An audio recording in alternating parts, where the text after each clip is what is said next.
Okay, new video today, something special. We're working on the Lincoln.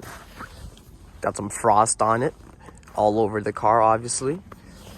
It's 5 degrees outside right now, but it is sunny. It's supposed to get warmer this up next week, which is nice. But today we're gonna work on the suspension. I want to show you guys. So the front suspension is an incredible 2 fingers tall. Like, that's pretty good ride height. Go to the back. Boy, we can fit a whole fist in here. So main goal for today is we're going to try to get the air suspension linkage up a little bit higher on the control arm, or shorten it so we can have the ride height lowered by at least an inch. But it shouldn't be that hard. We should be able to do it easy. I also want to take off the front wheel and look at the fender lining, what's rubbing on the inside, or see if it's if you have like toe or something, because it does like to rub and steer weird. So we're gonna try to fix that too. Like I said, 5 degrees outside. My hands are freezing. Should have got gloves. I don't know why I didn't. But Robbie's on the way right now. I can actually probably hear him, which is crazy. So we're gonna go ahead, get started on that once Robbie gets here.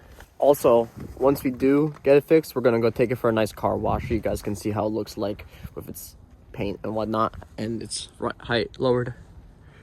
So this is before. We'll see after.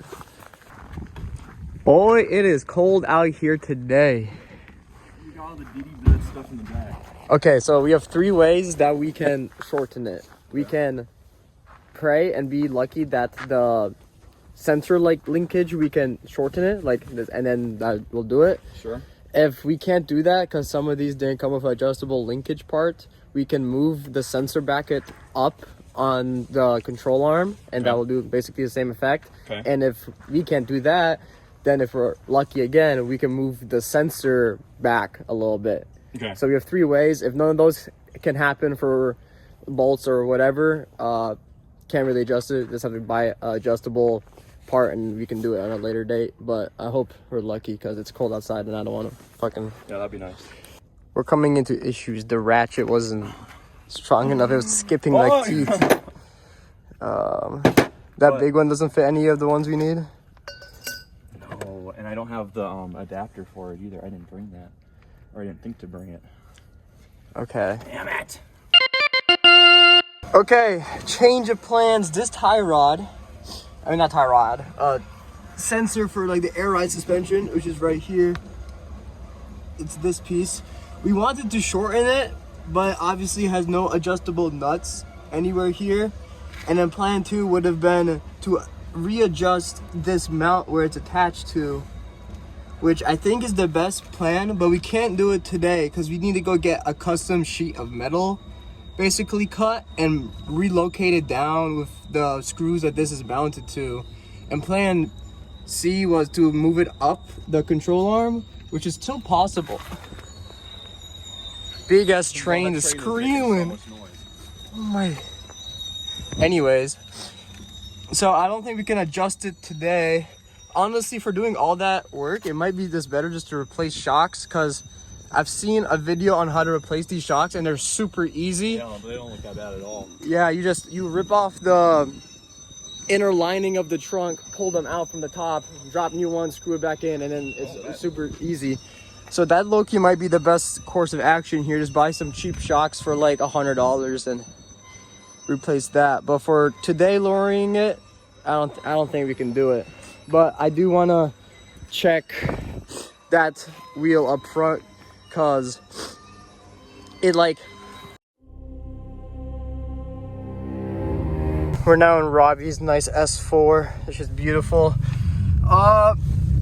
With the front tire lining, I'll show you guys in a little bit. The screw like little clips they use are so fucking annoying, and we don't have the proper tools to take them out right now. We don't even have pliers. We're trying to use 2 flatheads, so we're on our way to Advanced Auto Parts, because I was able to wedge the lining behind one of the main clips that was making it loose, and the next one we're going to just get some zip ties and try to zip tie it up nice and tight and see if that works.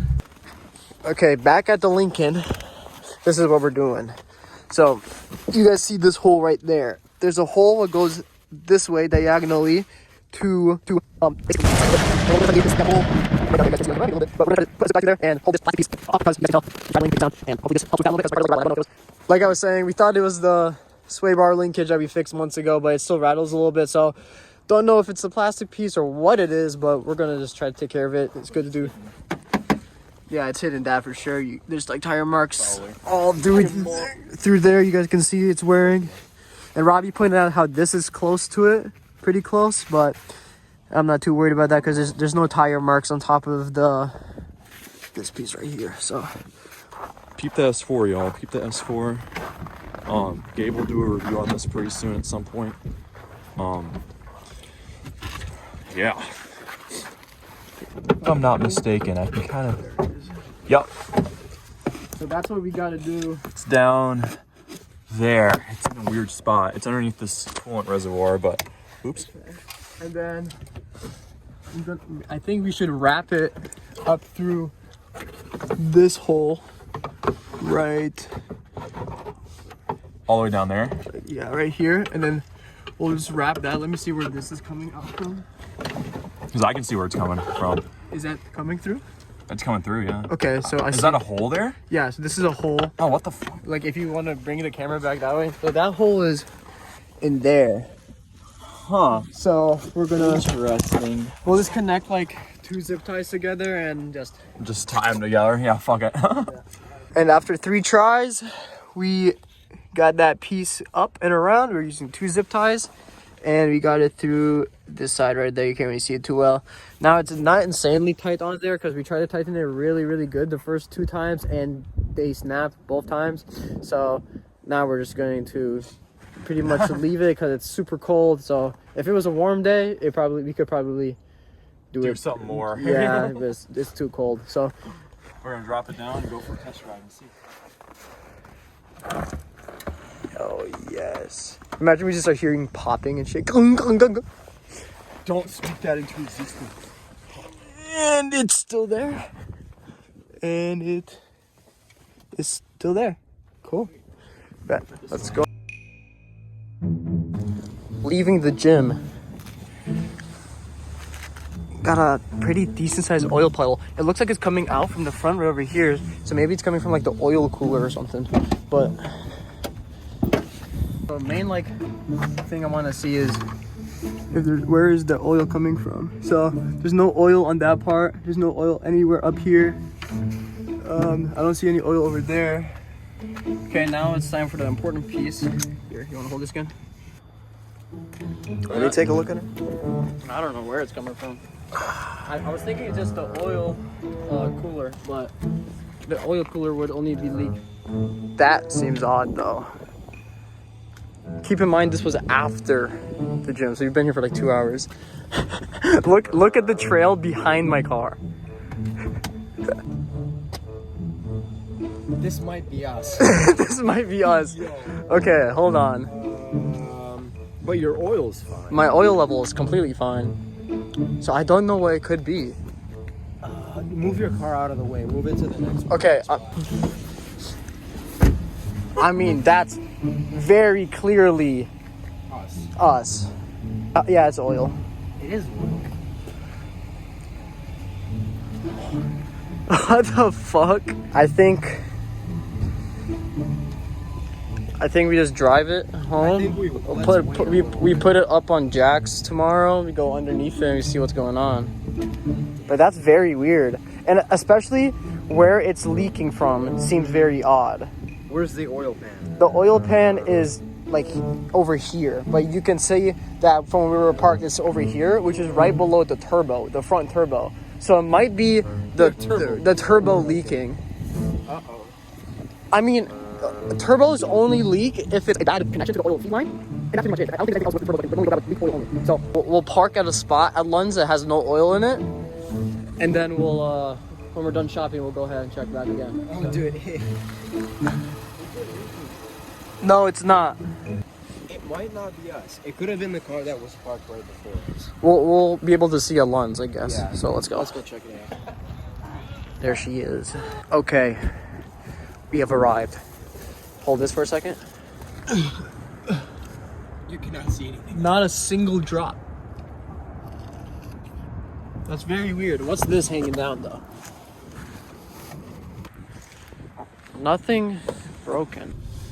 Okay, it is a day later. Me and Joseph debunked that oil thing. The oil thing we think was just there before us, and we got unlucky parking in that spot because we went to the gym the next day and the oil still was there looking as fresh as it did.